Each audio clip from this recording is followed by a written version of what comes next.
Imagine this: you are alone, seated in the quiet of a dimly lit room. Outside, the world hums with the frantic pace of modern life, people rushing, voices blending into a constant murmur of activity.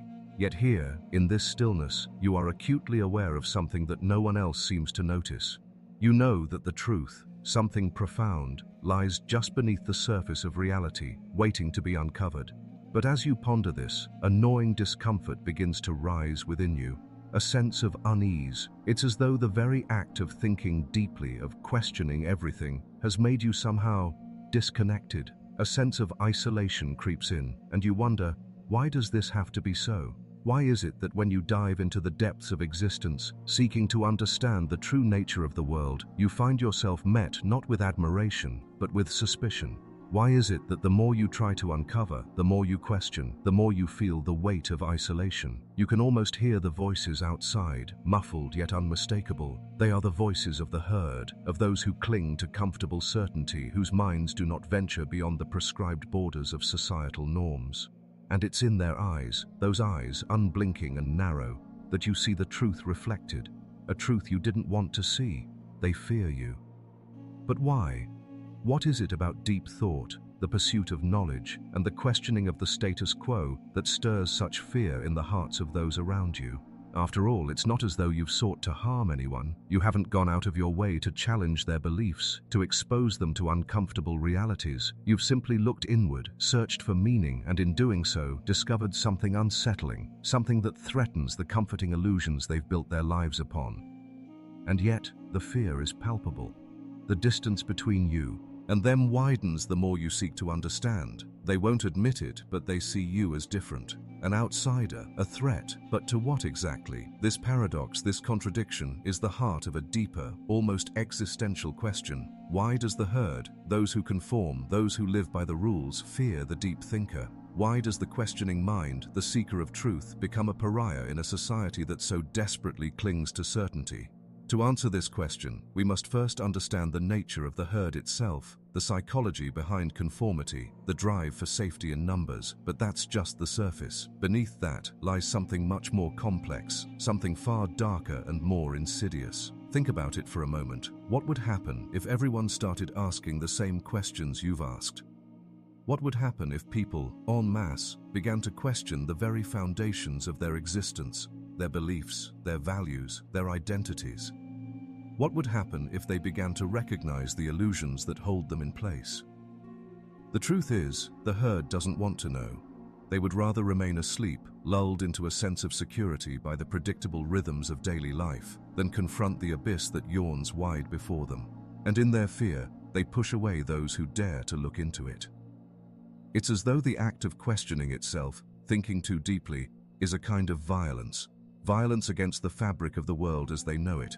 Because in their world, there is no room for the uncomfortable ambiguity that comes with deep thought. There is no room for the uncertainty, the dissonance that arises when we confront the truth of our existence. And so, they punish those who dare to disturb their fragile peace.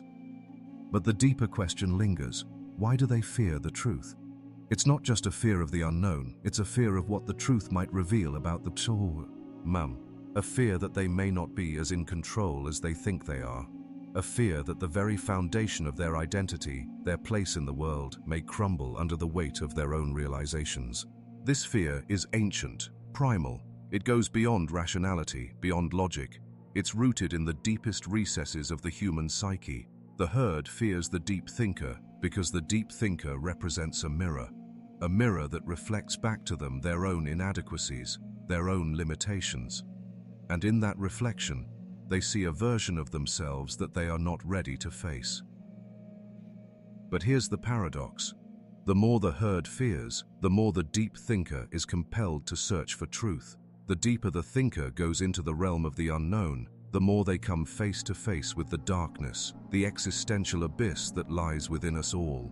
And in that confrontation with the void, there is power. Power that the herd cannot understand, cannot appreciate. Power that terrifies them. This tension between the seeker and the conformist has been present throughout history. From Socrates, who was sentenced to death for his questioning of Athenian beliefs, to Nietzsche, who warned that the herd would always recoil from the deep thinker's challenge to their comfortable worldview. The conflict is timeless, stretching back to the earliest days of human civilization. But why does this paradox exist? Why does the deep thinker's quest for truth seem so threatening to the masses? What is it about this search that evokes such visceral fear? This is the question that we will explore as we dive deeper into the hidden psychological and philosophical roots of this dynamic. But for now, let's pause and sit with that question. Why does the herd fear the deep thinker? And in the next section, we'll begin to uncover the forces that shape this fear, forces that not only affect individuals, but have far-reaching consequences for the very fabric of society itself. To understand why the herd fears the deep thinker, we must first uncover the hidden forces at play, forces that stretch deep into the core of human psychology, evolutionary instincts, and societal conditioning. These forces are so embedded in our behavior and thinking that they often operate unnoticed, pulling the strings of human action from the shadows. At the heart of this issue lies a fundamental paradox in the human condition. The more we search for truth, the more we risk losing our place in the world. The herd, in all its collective strength, is held together by a delicate web of shared beliefs, norms, and values. These constructs form a shield against the raw uncertainty of existence. To question these beliefs, to challenge the very framework that binds society together, is to disturb that delicate balance, and that disturbance is perceived as a threat to the herd's survival. The psychology of conformity. To begin, we must explore the psychological forces that make conformity so powerful. Our instincts, honed through millennia of evolution, have ingrained within us a deep fear of isolation. From a survival standpoint, humans are social creatures. The tribal nature of our ancestors meant that survival depended on being part of a group. Straying too far from the group's norms, questioning its rules, or standing apart from the collective could lead to exclusion, and exclusion meant death. Carl Jung, in his exploration of the human psyche, recognized this primal fear of isolation and the deep psychological need to belong. He understood that the ego, the conscious self, is fragile. It seeks validation, it seeks security, and it thrives in the comfort of shared identities. For Jung, the shadow is everything that the ego represses, the unknown aspects of the self that are deemed unacceptable by society. When one dares to confront the shadow, when one looks into the abyss of personal truth, the very foundation of the ego can be shaken.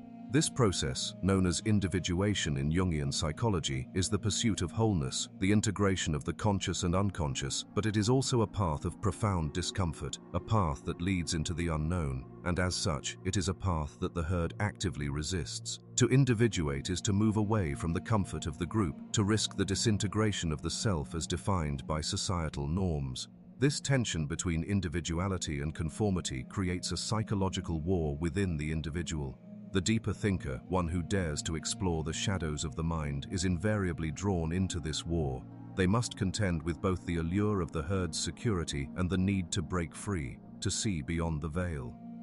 Nietzsche's view on herd mentality. Friedrich Nietzsche, in his scathing critique of society, saw this herd mentality as a fundamental flaw of humanity. In Thus Spoke Zarathustra, Nietzsche introduces the concept of the last man, the ultimate product of the herd. The last man is content, comfortable, and entirely unchallenging. He represents the peak of mediocrity, the person who seeks only security, who is unbothered by the deeper questions of existence, and who fears anything that might disturb the peaceful surface of his life.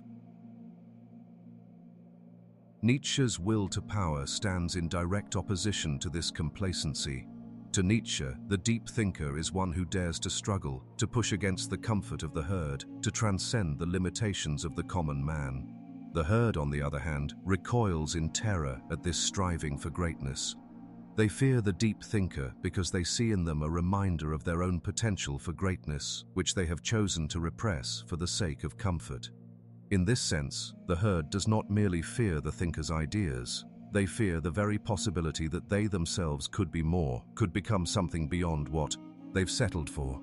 It is not the thinker's rejection of the herd that scares them, but their own latent desire to escape from the constraints they've imposed upon themselves. Sartre and the existential crisis. The French existentialist Jean-Paul Sartre famously stated that existence precedes essence. This means that humans are not born with predefined purpose or meaning. Rather, we must create our own essence through our actions and choices. This view forces us into an uncomfortable realization. We are radically free, but that freedom comes with immense responsibility. The more we embrace our freedom to think, to act, to question, the more we are confronted with existential anxiety, the realization that there is no one to blame for the chaos and meaninglessness we experience. For Sartre, this anxiety is not something to avoid, but something to confront. It is only through accepting this freedom, this responsibility, that we can find true authenticity.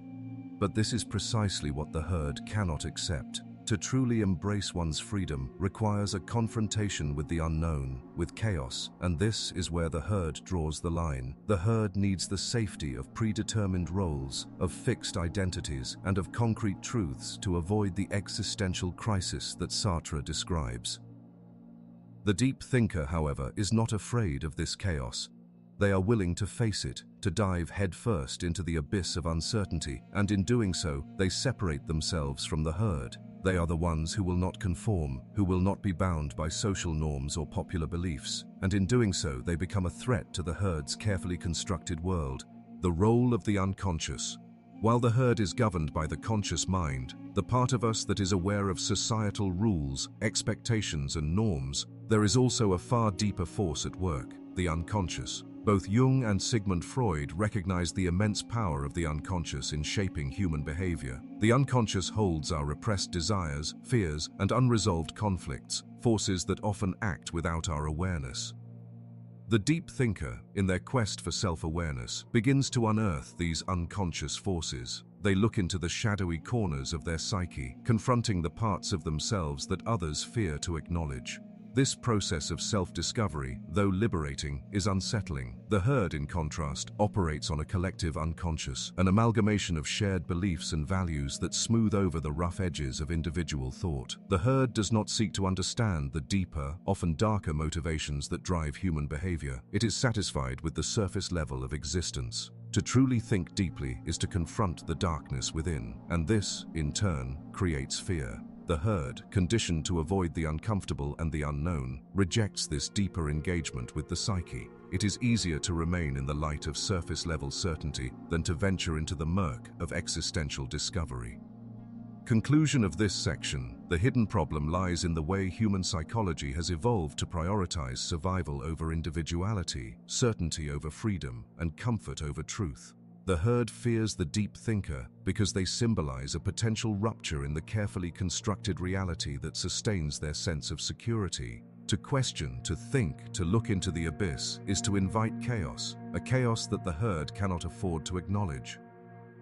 As we move forward, we will explore the unseen consequences of this fear. We will examine it. Nay, how it shapes not just individual lives, but the very structure of society itself.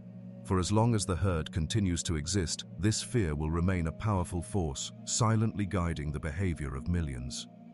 The fear that the herd holds towards the deep thinker does not merely stay within the realms of individual discomfort. It ripples outward, infecting entire societies, cultures, and civilizations. This fear, this unconscious aversion to deep thought and self-exploration, gives rise to consequences that are both subtle and profound. These consequences go unnoticed by the masses, not because they are insignificant, but because they operate just beneath the surface, shaping our reality in ways we often fail to comprehend. Cognitive bias and the safety of the herd. Our brain is wired for survival, and survival means avoiding threats, real or perceived. From an evolutionary standpoint, humans have developed a range of cognitive biases to keep us safe. These biases help us navigate the complexity of the world by simplifying it, often at the expense of deeper understanding. The most fundamental of these biases is the confirmation bias, the tendency to seek out information that reaffirms our existing beliefs and to ignore information that challenges them. The herd is, by nature, a product of confirmation bias. People are drawn together by shared beliefs, shared values, and shared narratives. The more these beliefs are reinforced, the stronger they become. Because being part of the herd means being part of a collective certainty. It's a psychological safety net that shields the individual from the overwhelming anxiety that accompanies existential uncertainty. The herd creates a self-sustaining cycle of validation, where every person's views are reinforced by the views of others, and deviation from the group's narrative is punished, often unconsciously. As a result, anyone who dares to step outside the bubble, to question the group's beliefs, is perceived as a threat, not just to the beliefs themselves, but to the very fabric of the herd's existence. In psychological terms, this can be understood as a form of groupthink, a phenomenon that stifles creativity, independent thought, and critical inquiry. It prioritizes harmony over truth, safety over discovery. This bias, this compulsion to conform, can be seen in nearly every aspect of society. It manifests in political ideologies, social movements, and even religious practices. People are not necessarily aware of their conformity. They simply follow the herd because it offers the illusion of security, the promise of belonging. To think too deeply, to question too fiercely, is to risk exclusion, and for many, exclusion is a fate worse than death. In this way, the herd's fear of the deep thinker feeds into a cycle of collective ignorance. The more people avoid the deep, unsettling questions of existence, the more they remain trapped in a worldview that offers comfort but no truth. The deeper consequences of this collective ignorance, however, are far more dangerous than the anxiety of isolation. For as the herd grows larger, as the collective consciousness becomes more uniform, the space for real individual thought narrows. In this narrowing, society itself becomes a stifling echo chamber, where the loudest voices are those that seek to preserve the status quo, voices that reject complexity, nuance, and the messiness of true understanding. The repression of individuality. As the herd clings to its shared narratives, the deep thinker becomes an anomaly, a disruptive force in the societal order. This anomaly is not merely inconvenient, it is dangerous. The deep thinker, by virtue of their capacity for introspection and independent thought, exposes the cracks in the foundation. They are, in a sense, a mirror to the herd, reflecting back the inconsistencies, hypocrisies, and contradictions that the group has been unwilling to face. This makes the deep thinker a target. They represent everything the herd fears: uncomfortable truths, painful realizations, and the terrifying possibility that there may be no inherent meaning in the world. To be faced with the deep thinker's challenge is to be confronted with a fundamental question: what if the world I know is not what I think it is? This existential crisis, this confrontation with uncertainty, is something the herd cannot bear. Instead of confronting the question head-on, the herd seeks to suppress the thinker, to push them back into the shadows where their ideas cannot challenge the group's cohesion. But in this repression of individuality, something far more insidious occurs. The deep thinker's voice may be silenced temporarily, but the questioning remains. The dissatisfaction lingers in the mind, like an uninvited guest, refusing to be ignored. Cultural conditioning and the decline of critical thought. The consequences of the herd's fear are not merely psychological, they are cultural. Societies that prioritize conformity over individuality, that value security over truth, are societies that stagnate. They become breeding grounds for mediocrity, for intellectual complacency. The relentless pursuit of comfort and stability leads to the erosion of critical thinking. Ideas that challenge the status quo are not celebrated, they are silenced. In this way, the herd not only hinders personal growth, but also stifles the very possibility of societal progress. This phenomenon is not a new one. In fact, it's been observed and documented throughout history. Think of the rise of totalitarian regimes, where questioning authority was not only dangerous but punishable. In these societies, the herd mentality is not merely a psychological tendency, it is institutionalized. History is filled with examples of intellectuals, philosophers, and deep thinkers who were persecuted or marginalized for daring to challenge the dominant ideology.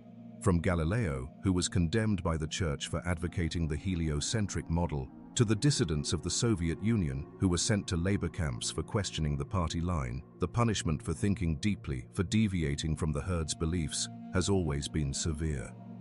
Even in modern democracies, the consequences of this collective fear are visible.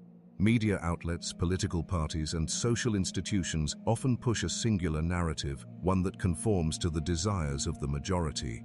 This narrative is comforting, simple, and easily digestible. It ensures that the majority is not forced to confront the complexities of the human condition. It assures them that the world is exactly as they wish it to be. But the deep thinker does not accept this simplicity. They do not settle for easy answers. They challenge the narratives that are presented, peeling back the layers of illusion to reveal the more uncomfortable truths beneath. And when they do so, the consequences are not just personal, they become collective. The thinker disturbs the peace of the herd, and in doing so, they invite chaos, a chaos that the herd cannot tolerate. The silence of the deep thinker. Ironically, the very process that leads the deep thinker to question and seek truth also leads them into isolation. As they journey deeper into the unknown, they begin to see the world differently. They realize that the majority of people around them are content to remain in the comfortable haze of ignorance. They see the herd as something not to be feared, but pitied, trapped in a cycle of self-deception, unable to break free from the constraints they have unknowingly accepted. And yet, the deeper the thinker goes, the more they are forced into silence. The herd is quick to reject ideas that threaten their worldview, and even more quickly to isolate those who speak them. This silence, while seemingly passive, is its own form of rebellion. It is the deep thinker's way of acknowledging the futility of pushing against a tide that cannot be turned. But it is also a surrender to the realization that deep thought, in its purest form, is a solitary pursuit. Conclusion of this section. The consequences of the herd's fear of the deep thinker are not always immediately visible, but they shape every aspect of our society. The herd's resistance to questioning, to deep thought, creates an environment where ignorance reigns and creativity falters. It stifles individuality and drives intellectual conformity, turning entire cultures into echo chambers that reinforce mediocrity. In this environment, the deep thinker becomes an outsider, their voice drowned in a sea of superficiality. And yet, the deep thinker cannot be fully silenced. The truth remains, lurking in the corners of the mind, awaiting its moment to emerge. But the path to that truth is fraught with consequences. Consequences that have the power to reshape not just the individual, but the entire world. The reality is stark. To break free from the grip of the herd is not a simple task. It requires a radical shift in perspective, one that turns everything you think you know upside down. But it is precisely this shift that holds the key to reclaiming your individuality, your freedom, and your power. The journey toward liberation, away from the stifling embrace of collective thought, begins with a decision to resist conformity. But resisting conformity isn't simply about rejecting societal norms. It's about confronting the most uncomfortable of truths, the part of you that fears the very freedom you seek. This fear is not just external, it's internal. It resides deep within, in the echo of every voice that tells you to fit in, to stay small, to be like everyone else. The first step: embrace the chaos. The first step in breaking free is the hardest. Embrace the chaos. For years you've been conditioned to seek order, certainty, and predictability. The herd thrives on these qualities, for they create the illusion of safety. But real freedom, real self-discovery, exists only in the unknown. It is in the chaos that the mind is liberated from the constraints of established thought. Carl Jung wrote extensively about the necessity of confronting the shadow, those aspects of the self that are repressed or rejected because they are seen as dangerous or undesirable. To fully step into your power as an individual, you must confront your own shadow, the parts of you that have been conditioned to fit into the herd, to avoid conflict, to suppress what is unconventional or disruptive. These parts are often wrapped in fear of rejection, fear of failure, fear of being alone. But it is only by embracing them, by acknowledging their existence, that you can begin to move beyond them. The deep thinker does not shy away from chaos. They dive headlong into it. They understand that only by breaking through the surface layer of reality can they discover something deeper, something more authentic. In this space of chaos, they stop trying to conform, stop seeking external validation, and begin to craft a truth that is entirely their own. This is where true rebellion begins. Not in opposition to others, but in opposition to the self-imposed constraints that keep you locked in the comfortable, predictable world of the herd. Embrace the discomfort. Let it be the fire that forges a new you. This is the first step toward true autonomy. The second step: question everything. Once you have embraced the chaos, the next step is to begin questioning everything you thought you knew. The herd builds its reality around a set of assumptions that are rarely questioned. From the nature of success to the meaning of happiness, from moral values to political ideologies, the herd provides ready-made answers to life's big questions. These answers are comforting because they require no effort to understand. They are simple, they are familiar, and above all, they give you a sense of belonging. But in the world of the deep thinker, simplicity is often the enemy of truth. The deep thinker questions the narratives that everyone else accepts without thought. They ask the uncomfortable questions that the herd refuses to entertain. Why do I believe this? What if the truth is different from what I've been told? What if everything I thought I knew is a lie? The philosopher Friedrich Nietzsche saw this process of questioning as essential for human growth. He warned against the dangers of the herd instinct, which he saw as a force that shackles the mind to unexamined beliefs and societal conventions. In his book, The Gay Science, Nietzsche declared, "He who fights with monsters should be careful lest he thereby become a monster. And if you gaze long enough into an abyss, the abyss will gaze back into you."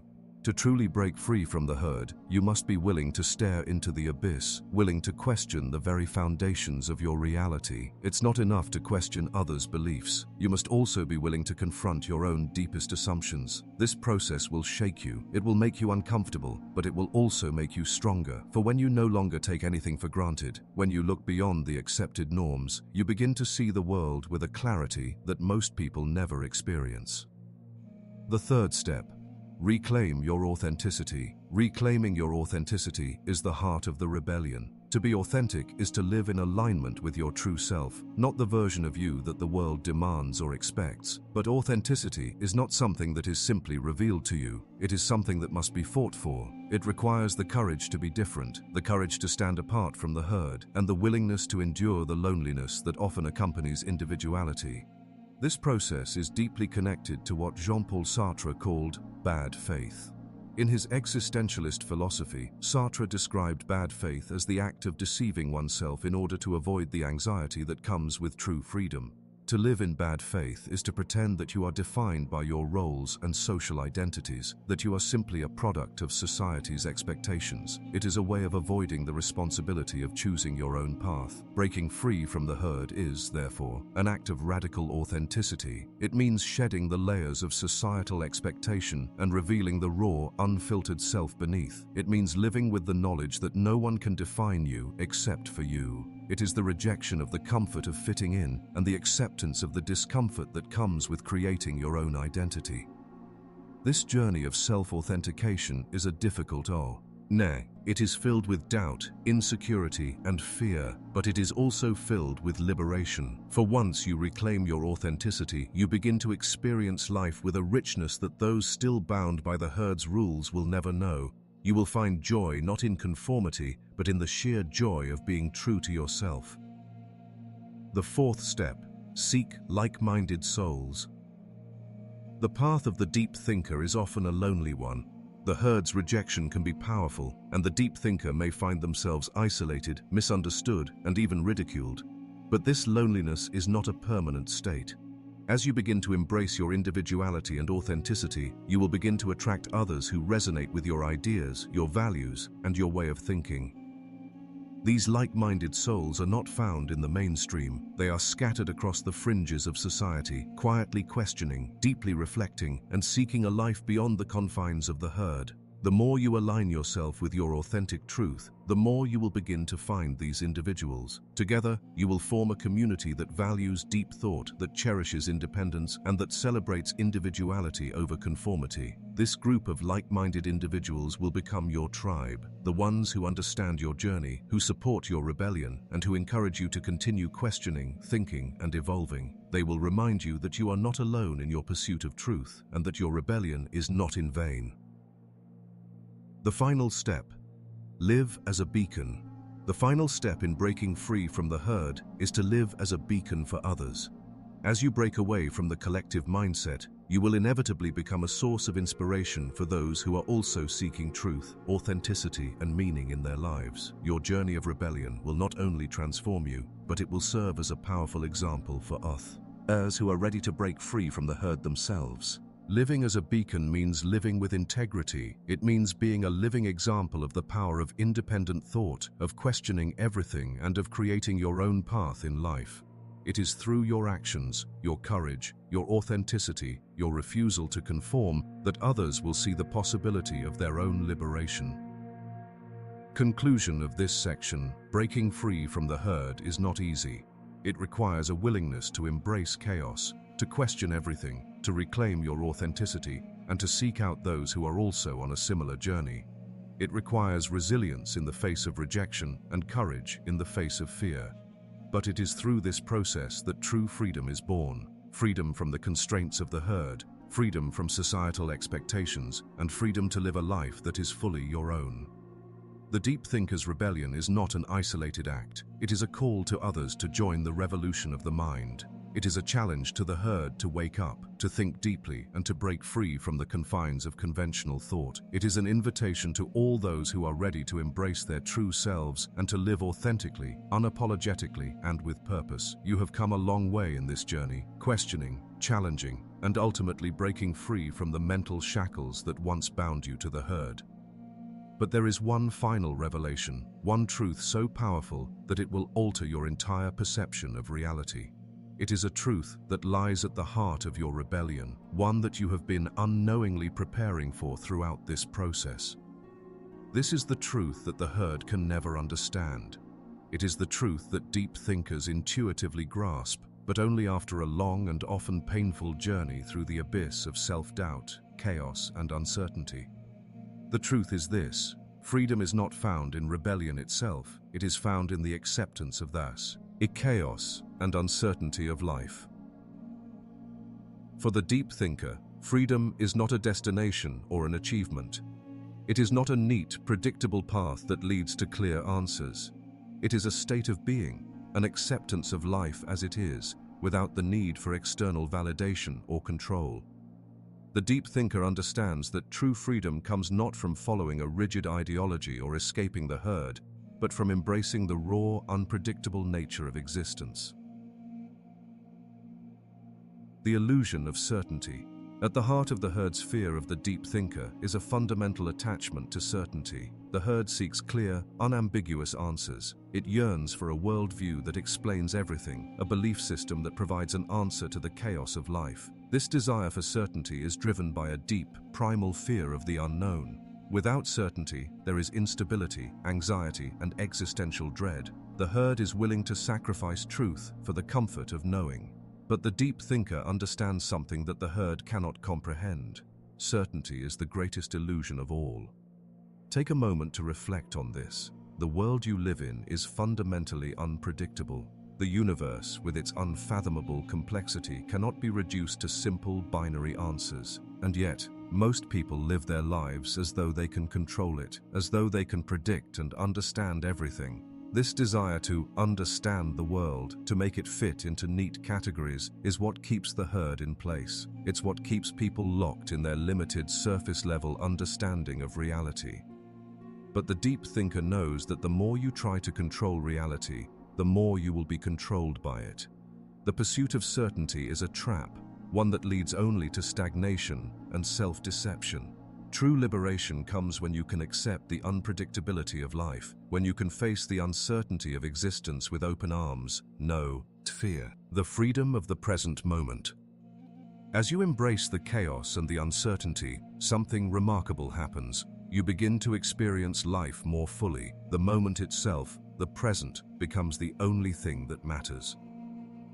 In the words of Viktor Frankl, who endured the horrors of Nazi concentration camps and emerged with profound insights into human suffering and meaning, between stimulus and response, there is a space. In that space is our power to choose our response. In our response lies our growth and our freedom. Freedom, then, is not found in the external world, nor in the approval of others. It is found in the space between stimulus and response. It is found in the power you have to choose how to engage with life, even when everything around you is uncertain. To live in this moment is to be free of the past and the future, free of the pressures of societal expectations, free from the mental shackles that keep you tied to the herd. This is the ultimate rebellion, to embrace life as it comes, without fear, without attachment, and without the need for control. It is to live as though you are already complete, already whole, and to realize that you have everything you need within you to face whatever comes next. The beauty of the abyss. The journey you've undertaken, the journey of breaking free from the herd, of questioning everything, of embracing chaos, is not a journey towards certainty. It is a journey towards something much more profound, the acceptance of the abyss. The abyss is not something to fear, but something to embrace. It is the unknown, the space where all answers dissolve and only questions remain. It is the place where truth reveals itself not as a simple answer, but as an ever-evolving mystery that cannot be fully grasped. And yet, it is in the abyss that life becomes most meaningful. It is where creativity, love, and authenticity emerge. What the herd does not understand is that the abyss is not a place of despair, it is a place of possibility. The deep thinker does not see the abyss as a void to be avoided. They see it as a wellspring of potential, a space where the mind and spirit can stretch, grow, and evolve. In the abyss, the deep thinker finds freedom. Freedom from the constraints of conventional thinking, freedom from the need for approval, and freedom from the endless search for certainty. The paradox of the free thinker. As you come to understand the truth of your own freedom, you realize the most profound paradox of all. The deep thinker, in rejecting the herd, becomes both more connected to the world and more profoundly alone. To be free is to be alone, but it is also to be in touch with the deepest parts of yourself. It is to accept the beauty of your individuality, even as you recognize the profound interconnectedness of all life. It is to live fully in the present moment, even as you face the uncertainty of the future. In this paradox, you find your deepest strength. You realize that freedom is not an escape from the world, but a deeper engagement with it. It is not about rejecting the herd. It is about transcending the herd. You begin to see that your true self is not separate from the world, but part of it, connected to every other person, every other being, and every other idea. The deep thinker's rebellion is not one of opposition, but of transcendence. It is a rebellion not against society, but against the illusion of certainty. It is a rejection of the need for external validation and a commitment to living in alignment with your true self, regardless of how the world may respond. Living the truth.